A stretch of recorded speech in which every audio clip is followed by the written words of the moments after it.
我係聖士提反書院附屬小學盧嘉琪校長。聖士提反書院附屬小學係一間私立全日制嘅男女學校，我哋係香港唯一一間有寄宿課程嘅小學。咁我哋所有嘅6年班學生咧都要喺學校住宿1年。我哋希望小朋友喺去中學之前咧可以訓練自己嘅獨立能力啦，同埋有一啲嘅 soft skills。咁除此之外咧，我哋學校亦都提供咗好多唔同嘅機會咧，俾學生去參加唔同嘅活動。我哋嘅目的咧係希望小朋友喺讀書以外可以揾到自己嘅長處，加以發展，從而咧可以被欣賞啦。佢亦都識得去欣賞別人啦，亦都可以建立到自己嘅自信心。咁當然作為一間私立嘅學校，我哋喺課程啊或者喺資源上面咧都相對地彈性比較大。咁所以我哋喺我哋有一個好優美嘅環境啦。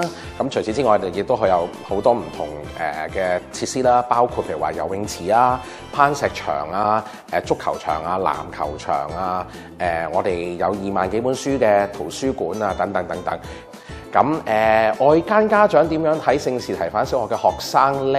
我諗我都聽好多家長講，我哋嘅學生都係比較外向啲啦，比較主動啲啦，比較唔怕醜啦，好識得同人哋去分享啦。咁呢啲都係咁多年嚟我喺聖士提反聽到家長或者其他我哋嘅舊生啊，或者我哋現役嘅家長對我哋學生嘅一啲嘅描述啊。